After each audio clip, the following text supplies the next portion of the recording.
इस सेशन में हम बात करने वाले हैं नॉन जीएसटी परचेज को किस प्रकार से हम अपनी एंट्री में दिखाएंगे और टैली में उसको स्टोर करेंगे। काफ़ी सारी आइटम्स ऐसी हैं जो जीएसटी के अंतर्गत नहीं हैं, अर्थात उस पर जीएसटी एप्लीकेबल नहीं है। जैसे एग्जांपल के लिए पेट्रोल है, अभी भी उस पर स्टेट और सेंटर ने वैट टैक्स को इम्प्लीमेंट किया हुआ है। तो ऐसी आइटम्स को किस प्रकार से एंटर कर सकते हैं उसकी जानकारी इस सेशन में हम लेने वाले हैं। इसके लिए हमने 3 अकाउंट्स लिए हैं परचेज नॉन जीएसटी प्रोडक्ट्स। एक सबसे पहले हमें परचेज लेजर बनाना है, हमने अलग से क्रिएट कर लिया है परचेज नॉन जीएसटी प्रोडक्ट्स के नाम से। एक हरियाणा का डीलर है CCC, इसको लास्ट सेशन में अकाउंट क्रिएट कर चुके हैं। यदि आप चाहो तो अगर आपने नहीं बनाया है तो आप इसे बना सकते हैं, या इस सेशन को डायरेक्ट करना चाहते हैं तो एग्जाम्पल बनाकर देख सकते हैं। एक हमने आइटम ली है नॉन जीएसटी स्टॉक आइटम के रूप में। तो आइए देखते हैं टैली में इस एंट्री को किस प्रकार से हम कर सकते हैं। तो आइए देखते हैं कौन कौन से लेजर्स रिक्वायर्ड हैं और कौन सी एंट्री रिक्वायर्ड है, किस प्रकार से करेंगे। नवटेक कंप्यूटर उसी कंपनी का प्रयोग किया है। सबसे पहले यहाँ से मैं अकाउंट्स पे आ जाता हूँ, अकाउंट्स इन्फो पे, मास्टर्स में। यहाँ से लेजर्स पे मैंने लेजर्स बना लिए हैं तो अल्टर का प्रयोग कर रहा हूँ। आप सेम स्टेप्स को फॉलो करके क्रिएट कर सकते हैं। अल्टर में हमारी कंपनी जो है CCC हरियाणा है, मैं इसे सिलेक्ट कर लेता हूँ। सन्ड्री क्रेडिटर्स है, इसकी इन्फॉर्मेशन टैक्स डिटेल इन्फॉर्मेशन को मैंने पहले से ही सेव कर दिया है। रेगुलर यह है हमारे पास डीलर है, तो यहाँ मैं इसे सेव कर देता हूँ। एक हमने यहाँ पे परचेज नॉन जीएसटी लेजर अलग से बनाई है, जिसमें नॉन जीएसटी प्रोडक्ट्स को हम लोग उनकी सभी परचेज को यहाँ स्टोर करने वाले हैं। तो परचेज नॉन जीएसटी का लेजर है, मैं यहाँ से आता हूँ परचेज अकाउंट से, एप्लीकेबल है जीएसटी, यहाँ यस करता हूँ।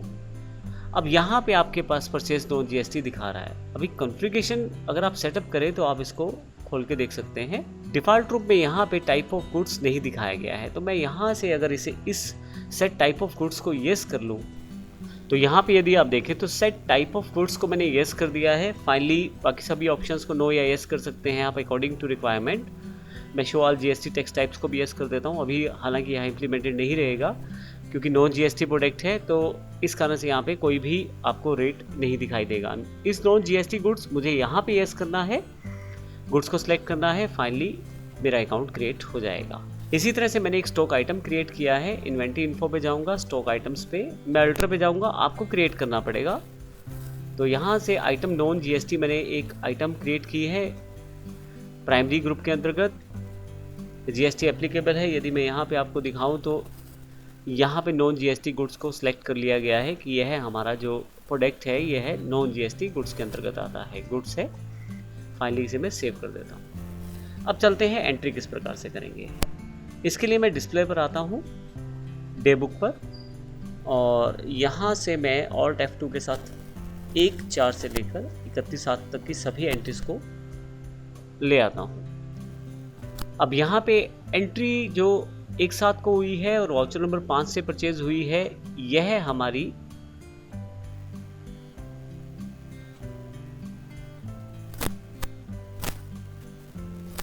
अब यहाँ से एंट्री जो हमारी हुई है एक साथ को 6 नंबर वाउचर से CC हरियाणा से हमने परचेज की है। मैं इसको ओपन कर लेता हूँ। यदि आप यहाँ देखें तो सबसे पहले मैंने सप्लायर का इनवॉइस नंबर दिया है, डेट डिफाइन की है, पार्टी जो है वो CCC हरियाणा है और इसकी इन्फॉर्मेशन पहले दे चुके हैं। परचेज अकाउंट आपको यहाँ से नॉन जीएसटी सिलेक्ट करना है, क्योंकि यह जो परचेज है हमने कैटेगराइज कर दी है परचेजेज अकाउंट्स में नॉन जीएसटी परचेज के रूप में, तो अलग से अकाउंट हमने इसका क्रिएट कर दिया है। आइटम नॉन जीएसटी मैंने सेलेक्ट कर लिया है, 5 पीस हैं, 2000 रुपये प्रति पीस के हिसाब से 10,000 रुपये, और फाइनली इसे मैं यहाँ येस कर देता हूँ। अब यदि आप डिस्प्ले मेन्यू में जाकर स्टैट्यूटरी रिपोर्ट्स में GSTR 2 को देखें और यहाँ नील रेटेड इनवॉइसेस में देखें तो इसकी एक अलग कैटेगरी है यहाँ पे नॉन जीएसटी आइटम्स की, 10,000 यहाँ पे दिखाया गया है। तो इस तरह से क्योंकि ये सारी डिटेल आपको रिटर्न्स में प्रोवाइड करनी है अपनी, तो इनको मैं बारी बारी से इसलिए बता रहा हूँ आपको ताकि याद रहे और आसानी से जब हम अपनी रिटर्न फाइल करें तो उन सब चीज़ों की इन्फॉर्मेशन कहाँ कहाँ प्लेस्ड है वो हमें पता लगता रहे। तो इस प्रकार से हमने यहाँ पे इस एंट्री को कंप्लीट कर लिया है। हालांकि अगर इस पर कोई टैक्स इम्प्लीमेंटेड रहता है तो उसके रिलेटेड अकाउंट्स आपको क्रिएट करने पड़ेंगे और फिर उन्हें आपको यहाँ पे इम्प्लीमेंट करना पड़ेगा। और यहाँ पे मैंने CCC हरियाणा में यह एंट्री को डिफाइन कर दिया है। अगले सेगमेंट में हम बात करने वाले हैं एग्जम्प्टेड गुड्स की, किस प्रकार से हम उनकी एंट्रीज को कर सकते हैं। धन्यवाद।